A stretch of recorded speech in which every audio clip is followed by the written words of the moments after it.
Namaste, Jai Shri Ram. This is me Anushka Shukla, and in this video we are going to discuss the new chapter, which is line and angles. So it is going to be very easy and interesting topic. So let's get start this video before wasting time. But if you are new on this YouTube channel, then don't forget to like, share and subscribe. तो चलिए समझते हैं line and angles हमारे होते क्या है. तो last lecture में you have discussed about this thing that what is line and angles. तो लाइन जो होता है वो मिनिमम 2 पॉइंट से मिलकर के फॉर्म होता है. Let me draw this. Line जो होता है वो मिनिमम 2 पॉइंट, जैसे ये 2 पॉइंट्स हैं तो इनसे मिलके फॉर्म होता है. इन सब के बारे में we have discussed in the last lecture. और जो एंगल होगा वो दो लाइंस के जॉइनिंग से फाइंड होता क्या होता है हमारा फॉर्म होता है. इस तरीके से एंगल फॉर्म होता है. तो अब इस वाले लेक्चर में हम क्या देखने वाले हैं, इन सब की प्रॉपर्टीज को समझेंगे.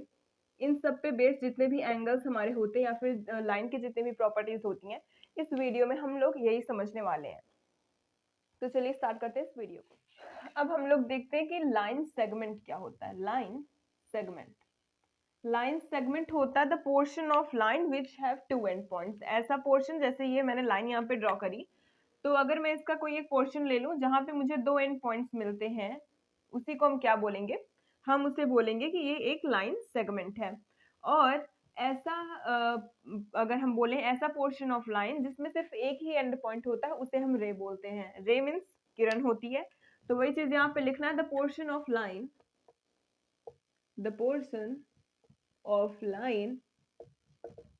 which has two end points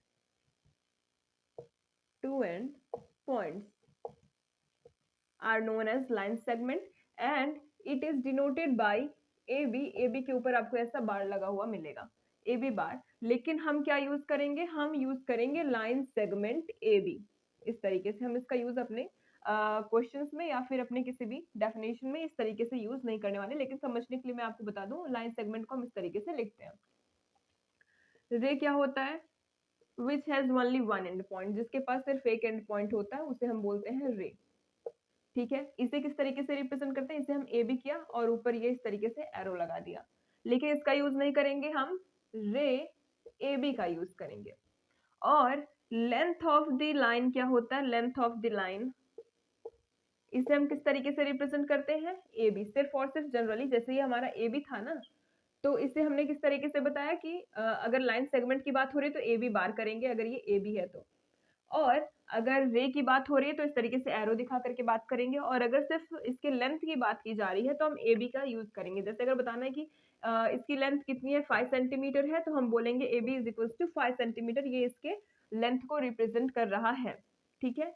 तो लेंथ ऑफ द लाइन हो गया. लेकिन हम लिखते टाइम पे ऐसा यूज नहीं करेंगे, हम सिर्फ और सिर्फ जनरली कैसे करेंगे, रे ए बी हो गया या फिर लाइन सेगमेंट ए बी हो गया या फिर length of the line A B हो गया. इस तरीके से हम ये सब यूज करेंगे अपने क्वेश्चंस में. तो आप इन सबको भी नोट करिए. तो अब हम लोग देखने वाले हैं कोलिनियर पॉइंट्स को. कोलिनियर पॉइंट का मतलब इफ 2 और 3 या फिर मोर देन, इफ 2 और more point lies on same line. अगर 2 या 2 से ज्यादा जो पॉइंट्स हैं अगर वो सेम लाइन पे लाई करते हैं तो उसे हम कोलिनियर पॉइंट बोलते हैं. जैसे इस पे कितने सारे पॉइंट्स लाई कर रहे हैं, तो ये हमारे क्या हो जाएंगे, कोलिनियर पॉइंट्स, अगर ये एक ही लाइन पे लाई करते हैं. नॉन कोलिनियर का मतलब क्या हो जाएगा, नॉन कोलिनियर का मतलब हमारा हो जाएगा कि जब वो एक पॉइंट पे लाई ना करें, do not lie on same line. अगर वो एक ही लाइन पे लाई नहीं करते हैं तो सेम लाइन, तो हम उन्हें क्या बोलेंगे कि वो कोलिनियर नहीं है. अब हम लोग किस पे डिस्कशन करने वाले हैं, हम लोग एंगल्स को डिस्कस करने वाले हैं कि एंगल्स हमारे होते क्या हैं. एंगल्स वो होते हैं जब when two lines originate from one point. अगर हमारे जो 2 लाइन होती हैं अगर वो एक ही पॉइंट से ओरिजिनेट होती हैं, तब हम उसे क्या बोलते हैं, तब हम उसे एंगल बोलते हैं. जैसे फॉर एग्जाम्पल मेरे पास यहाँ पे 2 लाइन है, ठीक है, और यहाँ पे एक एंड है इसका और एक एंड यहाँ पे है. तो अगर मैं इस वाले एंड से किसी एक लाइन को और ओरिजिनेट कराऊं तो ये क्या बनाएंगे, एक एंगल को फॉर्म ये यहाँ पे करेंगे. मान लेते हैं इस तरीके से है, तो अगर मैं इस वाले से दूसरे एंगल को, दूसरे लाइन को ओरिजिनेट कराती हूँ, तो यहाँ पे ये एक एंगल फॉर्म करेंगे। तो जब दो लाइन ओरिजिनेट होती किसी एक पॉइंट से, देख रहे हैं ये दोनों एक ही पॉइंट से ओरिजिनेट मतलब क्या हो रही है, फॉर्म हो रही है या फिर प्रोड्यूस हो रही हैं। जब ये एक ही लाइन एक ही पॉइंट से प्रोड्यूस होती हैं, तब हम उसे क्या बोलते हैं कि ये हमारे हैं, ये हमारे एंगल को फॉर्म करेंगे। तो अब हम देखते हैं कि लास्ट लेक्चर में, लास्ट क्लासेस में हम लोगों ने पढ़ रखा है कि कितने टाइप के एंगल्स होते हैं, उन्हीं को हम एक बार फिर से रिकॉल करेंगे। तो चलिए अब देखते हैं कि एक्यूट एंगल हमारा होता क्या है। तो acute angle an angle which measure, या फिर विच इज, ऐसे लिखते हैं, which is greater than 0 degree but less than 90 degree. ऐसा एंगल जो कि क्या हो, 0 से तो बड़ा हो लेकिन 90 से छोटा हो। मतलब अगर ये हमारा स्ट्रेट लाइन है, ठीक है, और इस पे ये 90 को बताता है, ठीक है, ये 90 एंगल को बताता है। अगर हमारा जो एंगल होगा वो इतने पे आता है, मतलब 0 से तो बड़ा है लेकिन 90 तक जा नहीं रहा है, 90 से छोटा है, तो ये वाला पोर्शन हमारा क्या बताएगा, एक्यूट एंगल। मतलब अगर इसके अंदर हम इस तरीके से फॉर्म करें कोई एंगल, ये, तो ये एंगल हमारा एक्यूट होगा, ये भी हमारा एक्यूट होगा, ये नहीं होगा। क्यों? क्योंकि ये 90 डिग्री हो गया। तो इस तरीके से an angle which measure greater than 0 degree but less than 90 degree is known as acute angle. Right angle, it is exactly 90 degree. ये 90 डिग्री एग्जैक्टली होता है, जैसा मैंने आपको अभी बताया था, इस तरीके से ये 90 डिग्री होगा। ये कुछ इस तरीके से होगा पहला वाला, ठीक है। ऑब्ट्यूज एंगल, ऑब्ट्यूज एंगल हमारा क्या होता है, an angle which measure, an angle या फिर which is greater than, which is greater than 90 degree but less than 180 degree. ऐसा एंगल जो कि हमारा 90 से तो बड़ा है लेकिन 180 से छोटा है, उसे हम क्या बोलते हैं, ऑब्ट्यूज एंगल हम बोलते हैं। Straight angle exactly 180 degree, exactly 180 degree. अब इसमें हमारा किस तरीके का बन सकता है, देखते हैं। ये है, ठीक है, हमारे पास स्ट्रेट लाइन है और ऐसा एंगल जो 90 से बड़ा हो, दैट मीन्स 90 इतना हमारा होता है, 90 से बड़ा हो और 180 से छोटा, 180 हमारा इतना होता है और 180 से छोटा, दैट मीन्स हम अगर इस तरीके से बनाए तो ये हमारा क्या फॉर्म करेगा, 90 से बड़ा होगा लेकिन 180 से छोटा होगा।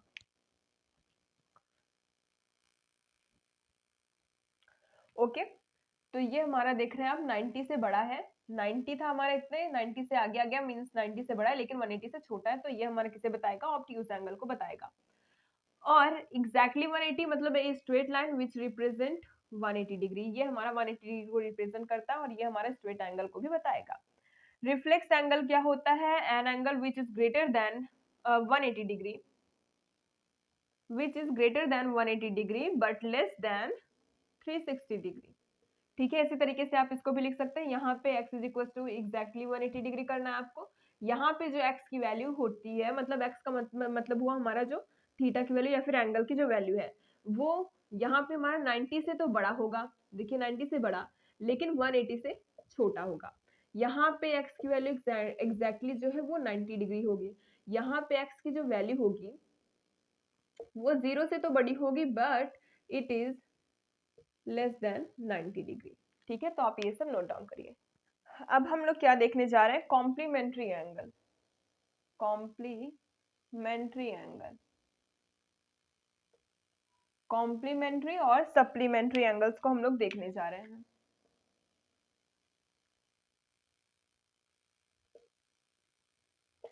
कॉम्प्लीमेंट्री एंगल क्या होता है, सप्लीमेंट्री, देखिए ये दोनों नाम आपको साथ में ही देखने को मिलेंगे क्योंकि इनकी डेफिनेशन जो है वो सेम तरीके से क्या होती है, बताई जाती है।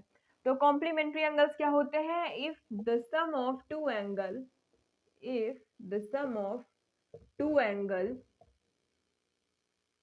is 90 degree, then angle is called as complementary angle. Supplementary, if the sum of two angle is 180 degree, then such type of angles are known as supplementary angle मतलब अगर दो एंगल्स का जो सम होगा वो क्या होगा आपका 90 डिग्री, तो हम उसे क्या बोलेंगे, complementary angle. And if the sum of two angles are 180 degree then we can say that this type of angles are known as supplementary angle. अगर यहाँ पे एक फिगर बनाते हैं,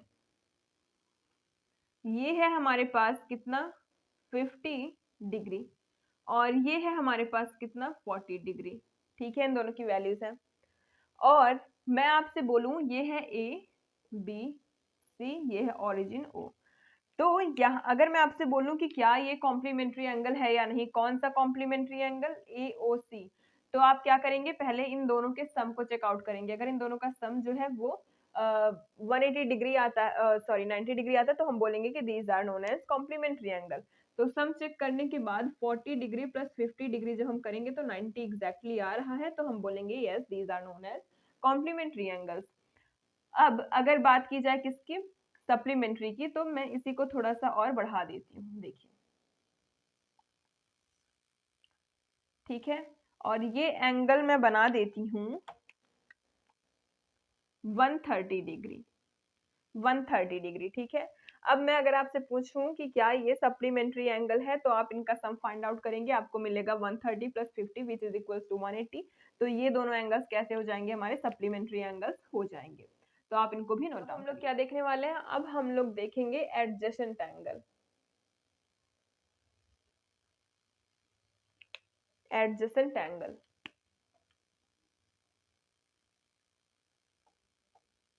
एडजेसेंट एंगल हमारे क्या होते हैं, देखिए, the angle which have one common arm, the angle which have one common arm. अगर हमारे पास कोई ऐसे एंगल्स गिवन है जिसमें क्या है, हमारे पास एक कॉमन आर्म हमारे पास है, तो हम उसे क्या बोलेंगे, एडजेसेंट एंगल। अभी इतना खत्म नहीं हुआ। And different arms, different arms lies on different side of common arm, different side of common arm। अब इसका मतलब क्या हुआ, the angle which have one common arm and different arms lies on the different side of common arm. मतलब अगर हमारे पास ये कोई एक, ये इस तरीके से भी यही बना के दिखा रही हूँ मैं आपको, यहाँ पे गिवन है हमारे पास दो एंगल, एक है AOC, AOB है, और दूसरा BOC है। ये दो एंगल्स हैं हमारे पास। तो अगर अब इसमें मैं आपसे बोलूँ कि क्या ये दोनों एडजेसेंट है, तो आप चेकआउट करेंगे कौन सा, अगर मैं इसको A नहीं मानते, इसको अगर मैं Z मानूं, इसको X, क्या एंगल Z और एंगल X ये दोनों एडजेसेंट हैं, तो आप चेकआउट करेंगे क्या इसमें कोई कॉमन आर्म है, तो yes it has a common arm which is OB। तो अगर मैं इसको लिख के दिखाऊं तो एंगल AOB होगा हमारा, और ये वाला होगा एंगल BOC, BOC होगा, या फिर इसको मैं COB लिख सकती हूँ। क्या लिख सकती हूँ मैं इसमें, COB, ठीक है। तो OB दोनों में आ रहा है, दैट मीन्स इसमें एक कॉमन आर्म है। लेकिन कब ये बोलेंगे हम ये दोनों एडजेसेंट है, तब जब इनके जो डिफरेंट है, देखिए ये तो कॉमन हो गया लेकिन ये दोनों आपस में कैसे डिफरेंट है, जब कॉमन आर्म के दोनों साइड में, मतलब डिफरेंट साइड में डिफरेंट आर्म लाई करे, तब हम क्या बोलेंगे कि ये दोनों आपस में एडजेसेंट एंगल है। अभी अगर इसकी बात की जाए AOC की, एंगल AOC और एंगल BOC,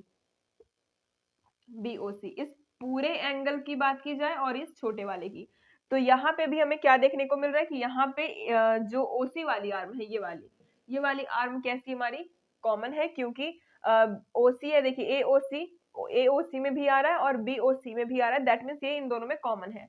लेकिन क्या हम इन दोनों को एडजेसेंट बोलेंगे, इन दोनों को एडजेसेंट हम बिल्कुल नहीं बोलेंगे, ठीक है, इन दोनों को एडजेसेंट नहीं बोलेंगे। क्यों नहीं बोलेंगे, क्योंकि इसकी जो कॉमन आर्म है वो एक साइड में है, और जो इसके डिफरेंट आर्म है, जैसे इसमें OB है और इसमें AO है, तो ये दोनों डिफरेंट आर्म जो है वो एक ही साइड में लाई कर रहे हैं, कॉमन आर्म के एक ही साइड में, इसी साइड में दोनों के दोनों लाई कर रहे हैं। जबकि होता क्या है कि कॉमन आर्म के डिफरेंट जो आर्म होते हैं, ये कॉमन हो गया तो डिफरेंट आर्म भी होंगे, वो डिफरेंट साइड में लाई करने चाहिए, मतलब एक इधर कर रहा है तो दूसरा इधर करना चाहिए। लेकिन यहाँ पे अगर ये कॉमन है तो इसके दोनों साइड में डिफरेंट आर्म लाई कर रहे हैं, मतलब एक ही साइड में कर रहे हैं, तो ये हमारा एडजेसेंट नहीं होगा। एडजेसेंट कब होगा, जैसे ये कॉमन आर्म है हमारी, तो एक इधर लाई करे और दूसरा इधर लाई करे, डिफरेंट जो है, तब हम क्या बोलेंगे कि ये हमारे एडजेसेंट है। तो अब देखेंगे वर्टिकली अपोजिट एंगल्स क्या होते हैं हमारे। तो पहले आप इनको नोट, अब हम लोग देखेंगे वर्टिकली अपोजिट एंगल्स को। Vertically opposite angle, vertically opposite angle क्या होते हैं, जब हमारी दो line, when two line intersect each other and then we get two pair of vertically opposite angle। मतलब एक लाइन ये रही, दूसरी लाइन हमारे पास ये रही। अगर माने इसे ए बी और इसे माने सी डी, ये ओ पॉइंट पे लाई कर रहे हैं, तो हमारे पास दो pair of vertically opposite angles मिलेंगे। कौन कौन से, पहला पेयर होगा हमारे पास ये, ठीक है, पहला पेयर ये, मतलब angle C O B equal होगा angle C A O D के, क्योंकि ये वर्टिकली अपोजिट एंगल्स हैं। तो हमारे पास दो पेयर ऑफ लीनियर इक्वेशंस में दो pair of vertically opposite angles मिलेंगे। पहला हो गया ये, दूसरा कौन सा होगा, दूसरा होगा ये वाला। मतलब आपको ध्यान देना है कि अपोजिट डायरेक्शंस में जो होंगे वही होंगे, क्योंकि ये तो हमारा एडजेसेंट हो गया या फिर लीनियर पेयर ऑफ एंगल्स हो जाएंगे। तो यहाँ पे जो अपोजिट होंगे वही हमारे pair of vertically opposite angles होंगे। तो दो मिल रहे हैं, एक तो ये वाला हो गया, दूसरा ये वाला हो गया, तो आप इसको भी नोट डाउन करिए। तो फर्स्ट एक्सियम क्या कहता है, इफ ए रे स्टैंड ऑन अ लाइन। चलिए सीधा हम ड्रॉ करते हुए चलेंगे। मान लेते हैं हमारे पास ये कोई एक लाइन है, तो इफ ए रे, कोई एक रे है जो किस पे आती है, हमारे लाइन पे आकर के गिरती है, जो लाइन पे आती है, then sum of two adjacent angle so formed 180 degree. Adjacent angle मैंने आपको बताया जिसमें एक कॉमन आर्म हो और डिफरेंट आर्म जो है वो एडजेसेंट मतलब जो कॉमन आर्म है उसके डिफरेंट डिफरेंट साइड में हो। तो यहाँ पे दो एडजेसेंट एंगल फॉर्म होते हैं, एक ये दूसरा ये, तो इनका जो सम होगा वो 180 डिग्री होगा। दैट मीन्स अगर मैं इसे ओ लूं, ए बी सी, तो angle A O B plus angle B O C is equals to 180 degree होगा। अब यहाँ पे ये कोई रॉकेट साइंस तो है नहीं इसमें कि कैसे ये 180 डिग्री आया, कैसे आया मैं आपको बताती हूँ। हमने स्ट्रेट एंगल पढ़ रखा है, स्ट्रेट एंगल कैसे होता है, इतने की वैल्यू पूरी 180 डिग्री होती है। आप इसको ब्रेक कर देते हैं, नॉट दिस टाइप, इस तरीके से अगर आप इसको ब्रेक करते हैं तब भी ये 180 डिग्री ही होगा। मतलब अगर आपके पास 100 रुपए हैं, ठीक है, उस 100 रुपए को आपने 50 रुपए में और 50 रुपए में ब्रेक कर दिया, दो पार्ट्स में आपने उसको ब्रेक कर दिया, तो क्या वो अमाउंट जो है आपका वो कम हो जाएगा? वो अमाउंट तो कम होगा नहीं, वो अमाउंट उतना का उतना ही रहेगा। वही चीज यहाँ पे भी करी जा रही है, आपने उसको ब्रेक किया दो पार्ट्स में, लेकिन क्या ये 180 डिग्री से कुछ कम हो जाएगा या फिर कुछ ज्यादा हो जाएगा? नहीं होगा, वो अमाउंट उतना का उतना रहेगा, 180 डिग्री का 180 डिग्री रहेगा। बस इनका सम जो है, अगर एक्स और वाई ले तो angle X plus angle Y is equals to 180 degree हमें देखने को मिलेगा। यही यहाँ पे होता है, कुछ और नहीं है। सिर्फ अगर आपने उसको ब्रेक किया तो उनका सम 180 डिग्री होगा, नहीं किया तो वो स्ट्रेट एंगल को फॉर्म करेगा और उसकी वैल्यू 180 डिग्री होगी। तो आप इसको नोट डाउन। तो स्टूडेंट्स आज की वीडियो में बस इतना ही। जितने भी बेसिक कॉन्सेप्ट थे हमारे वो सब कुछ हमने समझ लिए। अब नेक्स्ट लेक्चर में हम लोग थ्योरम करेंगे जो कि हमारे बेस्ड होंगे इन्हीं सारे कॉन्सेप्ट पे। तो अगर आपको ये वीडियो अच्छी लगती है तो लाइक करिएगा, अपने फ्रेंड ग्रुप में शेयर करना मत भूलिएगा, and subscribe for more videos also. Thanks for watching.